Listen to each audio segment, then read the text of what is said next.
পাকিস্তানের পেশোয়ারে মসজিদে বিস্ফোরণে নিহত বেড়ে ৯০, আহত ৫৭, মৃতের সংখ্যা আরও বাড়ার শঙ্কা।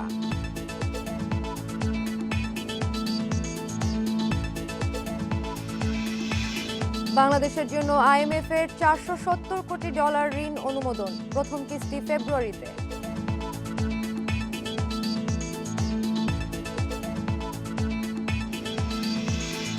যুদ্ধবিমান চেয়ে ইউক্রেনের আবদার এবার নাকচ করল যুক্তরাষ্ট্র, জানালেন জো বাইডেন।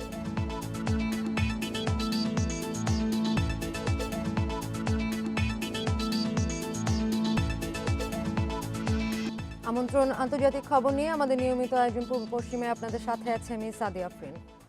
পাকিস্তানের পেশোয়ারে মসজিদে আত্মঘাতী বোমা হামলায় নিহতের সংখ্যা বেড়ে দাঁড়িয়েছে ৯০ জনে। আজ আরও ১৭ জনের মরদেহ উদ্ধার করা হয়েছে।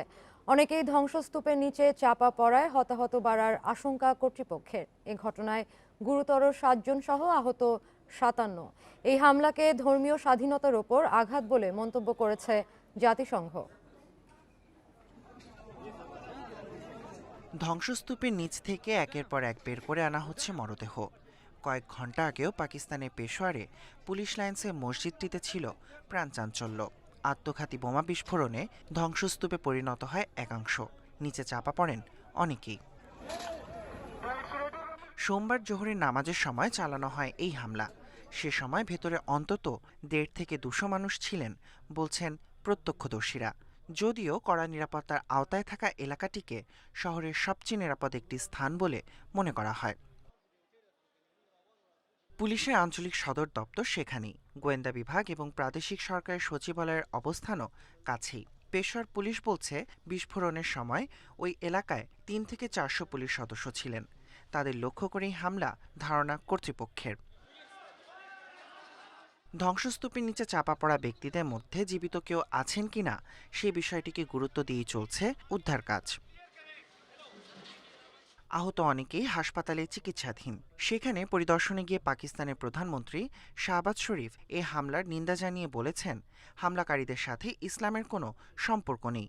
সন্ত্রাসবাদের বিরুদ্ধে গোটা জাতি ঐক্যবদ্ধ বলেও দাবি করেন তিনি। হামলার ঘটনার নিন্দা জানিয়েছেন রুশ পররাষ্ট্রমন্ত্রী সের্গেই লাভরভও।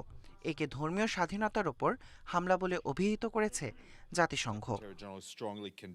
জাতিসংঘের মহাসচিব পাকিস্তানের এই বোমা হামলার নিন্দা জানিয়েছেন। এ ঘটনায় নিহতদের পরিবারের প্রতি জানিয়েছেন গভীর সমবেদনা। কোনো ধর্মীয় স্থাপনায় এমন হামলা অত্যন্ত ঘৃণ্য কাজ। ধর্মীয় বিশ্বাসের স্বাধীনতা ও নির্বিঘ্নে আনুষ্ঠানিকতা পালন করা সব মানুষের মৌলিক অধিকার। মসজিদে হামলার ঘটনার পরপরই পেশোয়ার সহ দেশ জুড়ে নিরাপত্তা জোরদার করা হয়েছে। রাজধানী ইসলামাবাদে জারি করা হয়েছে সর্বোচ্চ সতর্কতা। Tahmid Abrar, independent news. আন্তর্জাতিক মুদ্রা তহবিল আইএমএফ-এর শর্ত মেনে নিলেও এখনই ঋণ পাচ্ছে না পাকিস্তান। পরিস্থিতি দেখতে আজ ইসলামাবাদ যাচ্ছেন আইএমএফ-এর প্রতিনিধিরা। সেখানে ৯ ফেব্রুয়ারি পর্যন্ত থাকবেন তারা। জানা গেছে, ঋণের শর্তাবলী নিয়ে প্রধানমন্ত্রী শাহবাজ শরীফের সাথে আলোচনায় বসবেন তারা। তার আশা, এরপরই অনুদান দিতে পারে আইএমএফ। দীর্ঘদিন ধরেই ধুঁকছে পাকিস্তানের অর্থনীতি। ডলারের বিপরীতে মুদ্রার দাম পড়েই চলেছে। ২৭ জানুয়ারি $১ বিক্রি হয়েছে ২৬২ রুপিতে। দুদিনে রুপির অবমূল্যায়ন হয়েছে ১৩.৭%। এদিকে বৈদেশিক রিজার্ভ ৪.৬ বিলিয়ন থেকে ৩.৭ বিলিয়ন ডলারে নেমে এসেছে। এমন পরিস্থিতিতে শুধু আর্থিক সংকট নয়, খাদ্যদ্রব্যের দামও বেড়েছে। নাগালের বাইরে পেট্রোল ডিজেলের দাম। মূল্যস্ফীতির হার দাঁড়িয়েছে ২৫%। গভীর হচ্ছে বিদ্যুৎ সংকট, আর এতে বাড়ছে ক্ষোভ। ভঙ্গুর অর্থনীতি সচলে বিপুল ঋণ প্রয়োজন পাকিস্তানের, আর এজন্য দ্বারস্থ হয় আইএমএফ-এর। শর্ত জুড়ে দেয় আন্তর্জাতিক সংস্থাটি। প্রথমে মানতে গড়িমসি করলেও রোববার সব শর্ত মেনে নেন প্রধানমন্ত্রী শাহবাজ শরীফ। শর্ত মেনে নেওয়ার অংশ হিসেবে দেশটির ব্যবসা বাণিজ্য সহ সব ক্ষেত্র মিলিয়ে নতুন $২০০ বিলিয়ন কর আরোপ করা হবে, যার মধ্যে থাকবে বন্যা করও। খরচ কমাতে এরই মধ্যে সরকারি কর্মকর্তা কর্মচারীদের বেতন কমানোর পদক্ষেপ নেয় দেশটি। মন্ত্রিপরিষদের সদস্য সংখ্যা ৩০-এ নামিয়ে আনার সুপারিশও করা হয়। বর্তমানে কেন্দ্রীয় মন্ত্রিপরিষদের সদস্য সংখ্যা ৭৮ জন। অর্থনীতিবিদরা বলছেন, শ্রীলঙ্কার মতোই অর্থনৈতিক সংকটে পড়ছে পাকিস্তান। পণ্যের দাম পরিশোধের টাকা নেই দেশটির সরকারের হাতে। আর এই পরিস্থিতির জন্য সরকারের পরিকল্পনার অভাবকেই দায়ী করছেন বিশ্লেষকেরা। Zobayer Hussain, Independent News. বাংলাদেশের জন্য $470 কোটি ঋণের চূড়ান্ত অনুমোদন দিয়েছে আন্তর্জাতিক মুদ্রা তহবিল IMF। প্রায় $48 কোটি প্রথম কিস্তি মিলবে দ্রুতই। সংবাদ বিজ্ঞপ্তিতে এসব তথ্য জানিয়েছে ওয়াশিংটন ভিত্তিক দাতা সংস্থাটি। IMF-এর এমন সিদ্ধান্তে কৃতজ্ঞতা জানিয়েছেন অর্থমন্ত্রী আ.হ.ম মুস্তফা কামাল। তবে অর্থনীতিবিদরা বলছেন শুধু এই ঋণে অর্থনীতির সংকট কাটবে না। অর্থনীতির চলমান সংকট মোকাবিলায় গত জুলাইয়ে দাতা সংস্থা IMF-এর দ্বারস্থ হয় সরকার। 3টি কর্মসূচির আওতায় $450 কোটি ঋণ চায় অর্থ মন্ত্রণালয়। এর প্রেক্ষিতে গত নভেম্বরে বাংলাদেশ সফর করেই ঋণের নানা শর্ত নিয়ে আলোচনা করে IMF-এর একটি প্রতিনিধি দল। 16 জানুয়ারি সংস্থাটির উপব্যবস্থাপনা পরিচালক অ্যান্তোইনেতেন সাহে বাংলাদেশকে ঋণ দেওয়ার বিষয়ে ইতিবাচক বার্তা দেন। সোমবার যুক্তরাষ্ট্রে সংস্থার প্রধান কার্যালয়ে বোর্ড সভায় বাংলাদেশের আবেদনে চূড়ান্ত অনুমোদন দেয় IMF। সংবাদ বিজ্ঞপ্তিতে সংস্থাটি জানায়, extended credit facility ECF, extended fund facility EFF তহবিলের আওতায় $330 কোটি ঋণ পাবে বাংলাদেশ। এছাড়া রেজিলিয়েন্ট অ্যান্ড সাস্টেইনেবল ফ্যাসিলিটি তহবিল থেকে বাংলাদেশকে $140 কোটি ঋণ দেবে সংস্থাটি। 42 মাসে 7 কিস্তিতে মিলবে ঋণের অর্থ। সংবাদ বিজ্ঞপ্তিতে IMF বলছে, এই ঋণ বাংলাদেশের সামষ্টিক অর্থনীতিতে স্থিতিশীলতা ফেরাতে সাহায্য করবে, অন্তর্ভুক্তিমূলক উন্নয়ন ত্বরান্বিত করবে। ঋণ অনুমোদন করায় IMF-এর প্রতি কৃতজ্ঞতা জানিয়েছেন অর্থমন্ত্রী আ.হ.ম মুস্তফা কামাল। সংবাদ বিজ্ঞপ্তিতে তিনি বলেন, IMF-এর ঋণ প্রমাণ করে দেশের সামষ্টিক অর্থনীতি শক্ত ভিতের ওপর দাঁড়িয়ে আছে। এদিকে অর্থনীতিবিদরা বলছেন, এই ঋণে সংকট শেষ হবে না। অর্থনীতিতে স্থিতিশীলতা ফেরাতে আর্থিক খাত সংস্কারে জোর দিতে হবে, উন্নত করতে হবে ব্যবসা বাণিজ্যের পরিবেশ, সুধার সহ নানা নীতি নির্ধারণে বাজারমুখী সিদ্ধান্ত নেওয়ার পরামর্শ তাদের। আমাদের নিজেদের যেসব সংস্কার কার্যক্রম করা দরকার, যেটার কথা IMF-ও বলেছে, সবাই বলে, আমরাও বলি, সেটা হচ্ছে যে আর্থিক খাতে সংস্কার করতে হবে, সেটা ব্যাংকিং খাত সহ। আমাদের স্টক মার্কেটেও সংস্কার করতে হবে, আমাদের বন্ড মার্কেটে সংস্কার করতে হবে, আর্থিক খাতের এগুলো। আবার আমাদের রাজস্ব খাতে সংস্কার করতে হবে, সেটা একটা বিশাল সমস্যার মধ্যে আছে। জানা গেছে, IMF-এর ঋণ পেতে নানা সংস্কার প্রতিশ্রুতি দিয়েছে অর্থ মন্ত্রণালয়। এরই মধ্যে ভর্তুকি কমাতে গ্যাস বিদ্যুতের দাম বাড়ানো হয়েছে, ব্যাংক খাতের সংস্কারেও পদক্ষেপ নেওয়া হয়েছে। Ruhul Amin, independent News, Dhaka. আরও 2600 রোহিঙ্গা মিয়ানমার থেকে বাংলাদেশে ঢুকেছে। এবারও মানবিক কারণে আশ্রয় দেওয়া হচ্ছে বলে জানান পররাষ্ট্রমন্ত্রী। শুরুতে কঠোর থাকলেও পরিস্থিতি বিবেচনায় নমনীয় হয়েছে সরকার। সোমবার দুপুরে মন্ত্রণালয়ে এসব কথা বলেন পররাষ্ট্রমন্ত্রী। জানা গেছে, বাংলাদেশমুখী রোহিঙ্গাদের ঢল এখনও অব্যাহত রয়েছে। 6 বছর আগে আশ্রয় দেওয়া হয়েছে 7 লাখ রোহিঙ্গাকে। এরপর থেকে নানা সংকট তৈরি করছে আশ্রিতরা, যে কারণে আর কোনো রোহিঙ্গাকে ঢুকতে না দেওয়ার ঘোষণা দেওয়া হয়। বান্দরবানের নাইখানছড়ির তমরু সীমান্তে সাম্প্রতিক সহিংসতার পরও কঠোর ছিল ঢাকা, কিন্তু সে অবস্থান থেকে সরে এসে প্রায় 3000 রোহিঙ্গাকে আশ্রয় দেওয়া হয়েছে। শূন্য রেখা থেকে পালিয়ে আসাদের নিবন্ধন শুরু করেছে জাতিসংঘের শরণার্থী সংস্থা UNHCR। পররাষ্ট্রমন্ত্রী জানান, মানবিক কারণেই তাদের আশ্রয় দেওয়া হয়েছে। ইন প্রিন্সিপাল আমরা একজনও নতুন লোক নেব না, তবে কিছু লোক কষ্টের মধ্যে ঢুকে পড়েছে, তো সেগুলোতে আমরা তার অমানুষ না, আমরা তাদের কিছুটা, আমরা after all Bangladesh is a leader in the world. মানবিকতার দিক থেকে আমরা নাম্বার 1 ইন দ্য ওয়ার্ল্ড। দেখেন, এই যে 11 লক্ষ লোক, কেউ তাদের আশ্রয় দেয় নাই, আমরা তাদের আশ্রয় দিয়েছি মানবতার জন্য। তিনি আরও জানান, মার্চে পররাষ্ট্রমন্ত্রীদের G20 সম্মেলনে অংশ নিতে দুদিনের সফরে দিল্লি যাবেন। এর আগে ফেব্রুয়ারিতে ঢাকায় আসছেন ভারতের পররাষ্ট্র সচিব বিনয় মোহন কোয়াত্রা। আমাদের ইস্যুগুলো আমরা তুলে ধরবো, which should be included in the G20। কোনগুলো মোর ক্রিটিক্যাল ফর আস, সেইগুলো আমরা তুলে ধরতে চাই। 9-10 সেপ্টেম্বর G20 সম্মেলনে যোগ দিতে ভারত সফরে যেতে পারেন প্রধানমন্ত্রী শেখ হাসিনাও। Nafiza Daula, Independent News, Dhaka. ইউক্রেনকে F-16 যুদ্ধ বিমান সহায়তা দিবে না যুক্তরাষ্ট্র। সোমবার এই সিদ্ধান্ত জানান মার্কিন প্রেসিডেন্ট জো বাইডেন।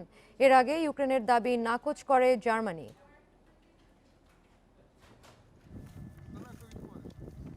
রুশ হামলা প্রতিহত করতে যুক্তরাষ্ট্র ও পশ্চিমা মিত্রদের কাছে প্রথমে ট্যাঙ্ক সহায়তা চায় ইউক্রেন। ট্যাঙ্কের প্রতিশ্রুতি পাওয়ার পর কিয়েভ ভেবেছিল যুদ্ধবিমান চাইলে তাও দেবে যুক্তরাষ্ট্র ও পশ্চিমারা। তাই যুদ্ধবিমানের দাবি জানান ইউক্রেনের প্রেসিডেন্ট ভলোদিমির জেলেনস্কি। বিশেষ করে যুক্তরাষ্ট্রের কাছে অত্যাধুনিক F-16 যুদ্ধবিমান চেয়েছিল কিয়েভ। জেলেনস্কির এই আবদার প্রথমেই নাকচ করেন জার্মানির চ্যান্সেলর ওলাফ শোলজ। এবার মার্কিন প্রেসিডেন্ট জো বাইডেনও সাফ জানিয়ে দিলেন ইউক্রেনকে যুদ্ধবিমান দেয়া হবে না। তিনি বলেন, অন্যান্য সামরিক সহায়তা দেয়া হলেও আপাতত ইউক্রেনকে যুদ্ধবিমান সহায়তা দেওয়ার কোনো পরিকল্পনা নেই তার প্রশাসনের। অন্যদিকে নেদারল্যান্ডস সহ ইউরোপীয় ইউনিয়নের অন্যান্য দেশগুলো এখনই যুদ্ধবিমান পাঠাবে কিনা সে বিষয়ে নিশ্চিত কিছু জানায়নি। তবে পোল্যান্ড ইঙ্গিত দিয়েছে ন্যাটোর সাথে সমন্বয় করে যুদ্ধবিমান সরবরাহ করতে প্রস্তুত তারা। এদিকে যুদ্ধে ইউক্রেনের প্রতিরোধের জন্য রাশিয়া বড় প্রতিশোধ নেওয়া শুরু করেছে বলে মন্তব্য করেছেন ভলোদিমির জেলেনস্কি। সম্প্রতি রুশ বাহিনী ইউক্রেনের পূর্বাঞ্চলে অগ্রগতি অর্জন করেছে। এরপরই এই মন্তব্য করলেন জেলেনস্কি। ইউক্রেনের পূর্বাঞ্চলীয় বাকমুত ও দোনেস্কের নিয়ন্ত্রণ নিতে হামলার তীব্রতা বাড়িয়েছে রাশিয়া। বেসামরিক বিভিন্ন অবকাঠামোর ক্ষয়ক্ষতির কথা জানিয়েছে সেখানকার কর্তৃপক্ষ। এ অবস্থায় যথাযথ ব্যবস্থা নেওয়ার জন্য মিত্র দেশগুলোকে আহ্বান জানিয়েছেন ভলোদিমির জেলেনস্কি। এদিকে রাশিয়ার উপপররাষ্ট্রমন্ত্রী সের্গেই রিয়াবকভ বলেছেন, ইউক্রেন নিয়ে মস্কোর সঙ্গে প্রত্যক্ষ সংঘাতের ঝুঁকিতে রয়েছে যুক্তরাষ্ট্র। একই সঙ্গে দুই দেশের মধ্যে পারমাণবিক অস্ত্র নিয়ন্ত্রণ চুক্তি নবায়ন না হওয়ার বিষয়ে ইঙ্গিত দিয়েছেন তিনি। Sadia Afrin, Independent News. Burkina ফাসোতে সশস্ত্র গোষ্ঠীর দুটি হামলায় অন্তত 28 সেনা ও বেসামরিক নাগরিক নিহত হয়েছে। রোববার ও সোমবার হামলা দুটির ঘটনা ঘটে। সোমবার দেশটির সেনাবাহিনী জানিয়েছে, উত্তরাঞ্চলের একটি সামরিক ঘাঁটিতে সশস্ত্র গোষ্ঠীর হামলায় 10 সেনা, স্বেচ্ছাসেবক বাহিনীর 2 সদস্য এবং একজন বেসামরিক নাগরিক নিহত হয়। এদিকে পৃথক এক বিবৃতিতে ক্যাসকেডস অঞ্চলের গভর্নর জানিয়েছেন, রোববার মহাসড়কে দুটি গাড়িতে হামলা চালায় সশস্ত্র ব্যক্তিরা। এ ঘটনায় 15 জনের মরদেহ উদ্ধার করা হয়, যাদের সবাই বেসামরিক নাগরিক।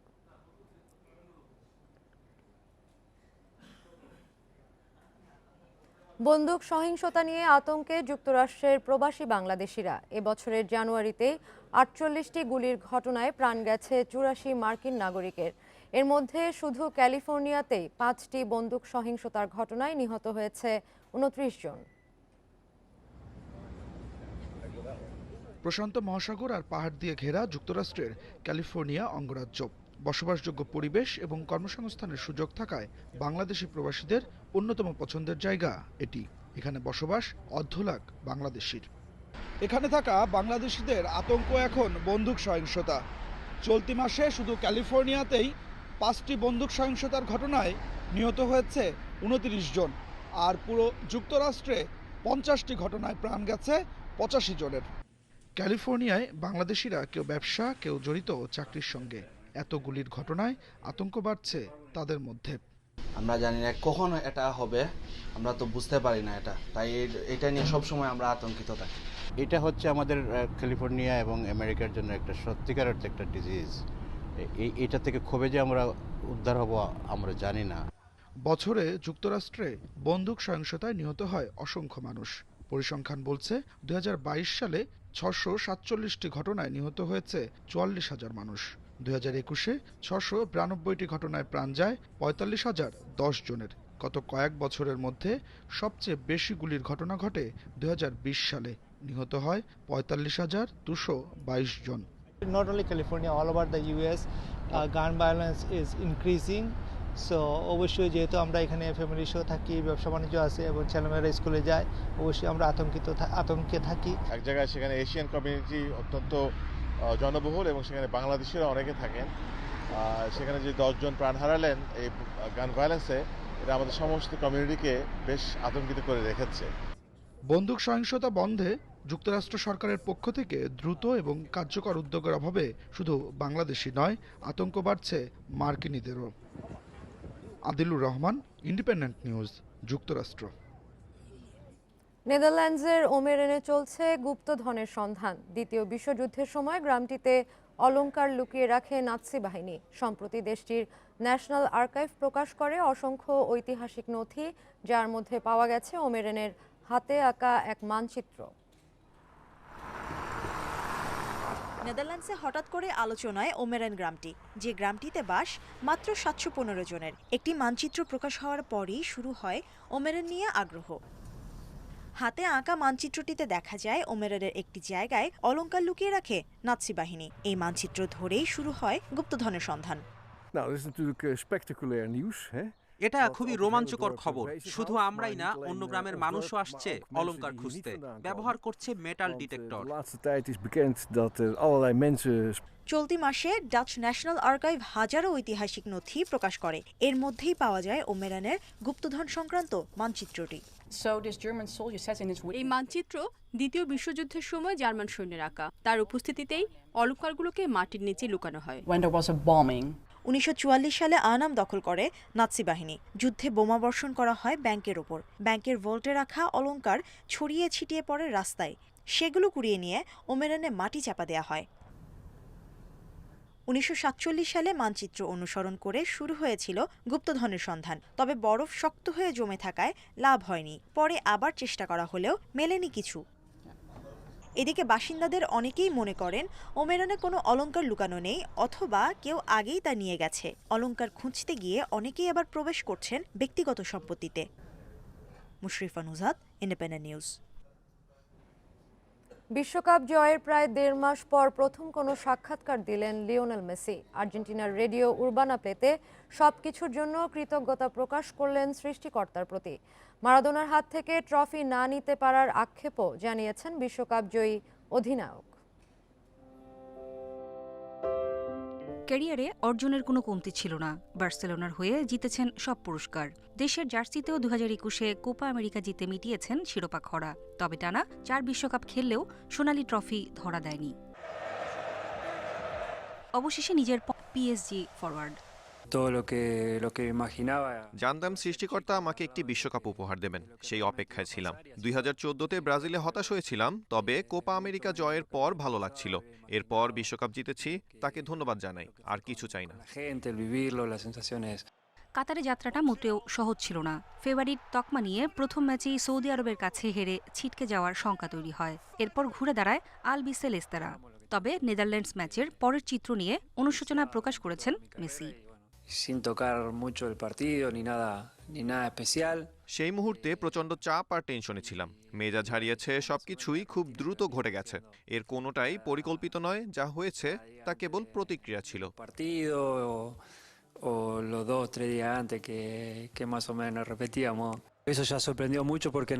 জাতীয় দল নিয়ে ম্যারাডোনার প্রত্যাশা পূরণ হয়েছে।